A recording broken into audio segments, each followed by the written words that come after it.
ስሜ ብሩክ ወሊፍሮ ይባላል። የባህር ዳር ከተማ ተወላጅ ነው። ከዚህ ቀደም የተለያዩ ማሽነሪዎችን እሰራለሁ። የሳሙና ማምረቻዎችን፣ የመኖ ማቀነባበሪያ ማምረቻዎችን፣ የተለያዩ ማሽነሪዎችን እሰራለሁ። ከዛ አኳያ ያው ወደ ብዙ አመት በሚባል ደረጃ ሰርቼ ነው ከዛ በኋላ ባገኘሁት ልምድ ነው መስራት የቻልኩ። ከልጅነት ጀምሮ በዚህ ሙያ ላይ ነበርኩ እና ያው በሜካኒክነትም በኤሌክትሪሻንነትም የተለያዩ ዲናሞች ማሽነሪዎች በመስራትም ስላደኩኝ ከዛ ያው ልምዱን አግኝቼ ነው እዚህ የደረስኩት። ከተማችን ላይ ትልቅ የትራንስፖርት እጥረት አለ።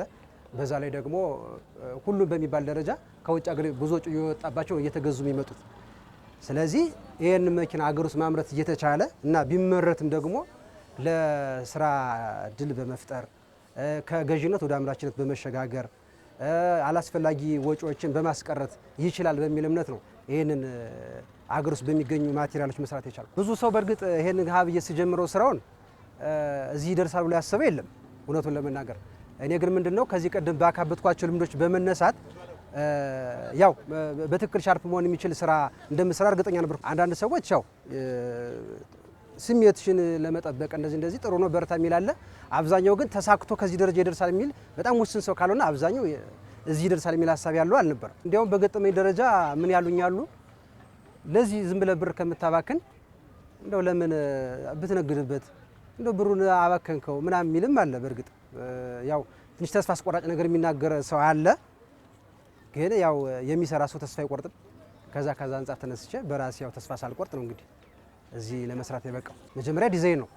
እንዴት አድርጌ ልስራው፣ ምኑን ከምን ባደርገው ነው የተሻለ የሚሆን፣ እንዴትስ ይፈጥናል፣ ክብደቱ እንዴት ነው ማርሹ መሆን የሚችል፣ እንዴት ነው የጎማ ሲስተሙ፣ መስራት የፈለኩት ምን አይነት ዲዛይን ነው የሚለውን ነበር መጀመሪያ ያደረኩትና እኔ መጀመሪያ ያሰብኩኝ ሰርቶ ማሳየት እንደሚቻል በቃ ሰርቶ ለማሳየት ነው። አሁን ይሄን እንደምትዩት ይልክ በቤት መኪና ስታንዳርድ ነው የሰራሁት።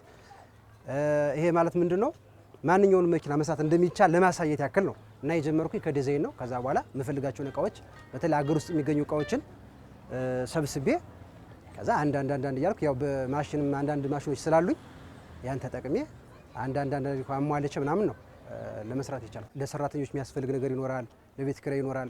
ከዛ ጊዜ እያጣበቁ ስለነበረ ጊዜው ረዝሟል። ወደ 1 አመት አካባቢ ፈጅቷል። የወጣባት ወጪም ደግሞ ምንድነው ትልቅ ወጪ ፈጀብኝ። የመጀመሪያ የምገጥመው ነገር አልሳካል ሲለኝ ደግሞ እንደገና ቆርጥና ደግሞ ሌላ እንዲህ እያልኩኝ ኦሬዲ እስካሁን ወደ 350 ሺህ ብር እንደዛ አካባቢ አውጥቼባታለሁ። እየተጠቀምኩት ማቴሪያል እጅግ በጣም ጠንካራ የሚባል ማቴሪያል ነው። ኦሬዲ አሁን ወደ 3 ሳምንት ሳናቋርጥ ነው እየነዳናት ያለ። እኔ ብቻም ሳልሆን የተለያዩ ጓደኞች የሚያሽከረክሯታል። ከ2 ሳምንት በላይ ከስራ ቦታ ወደ ቤቴ ከቤቴም ወደ አንዳንድ ቦታ መንቀሳቀስም በሷ ነው። መጀመሪያ ሀሳብ የነበረ በኤሌክትሪክም በነዳጅም እንድትሰራ ነው። አሁን ለጊዜው ካለን አቅም አኳያ በነዳጅ እንድትሰራ አድርጊያታለሁ።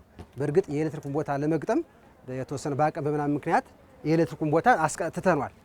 ነገ የተሻለ ነገር ሲገኝ መግጠም እንደሚቻል እንጂ ያው ከዚህ በኋላ እንኳን ለሚመረቱ ምርቶች እንደ ሰው ፍላጎት በነዳጅም በኤሌክትሪክም በነዳጅም በኤሌክትሪክ የሚሰራ እንደዛ ለማድረግ ነው ሀሳባችን። ብዙ ሰው የመኪና ፍላጎት አለው።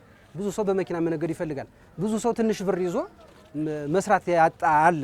ምን ላድርገው የሚል ገንዘቡ ምን ላድርገው የሚል ሰው አለ። ትልቁ ህልሜ መኪና ብርቅ አለማድረግ ነው፣ ማምረት ነው። አሁን ከመግዛት ወደ ማምረት ነው። ምክንያቱም በማምረት ውስጥ ሰንሰለት አለ። ሰንሰለቱ የስራ እድል እንዳልኩት አለ።